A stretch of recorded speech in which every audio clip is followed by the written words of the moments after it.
ආයුබෝවන් මම ජෝතිර්වේදී චන්ද්‍ර හේවාගම මේෂ ලග්න හිමියනි 2026 මැයි මාසයේ ඔබේ පලාපල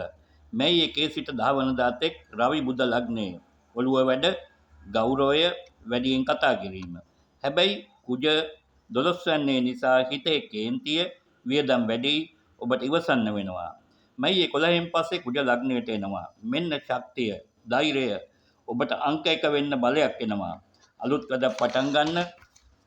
හැබැයි මැයි 14න් පස්සේ රවි දෙකට යනවා කතාවෙන් ප්‍රශ්න එන්න පුළුවන් මැයි 15 සිට 19 බුධ අස්ත වෙලා දෙවන්නට යනවා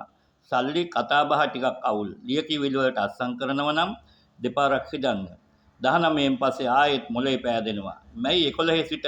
14 තමයි ඔබගේ රත්තරන් දවස කුජයි රවි දෙන්නම ලග්නේ යූස් කරන්න ඊළඟ ලග්නයට කමෙන්ට් කරන්න සබ්ස්ක්‍රයිබ් කරන්න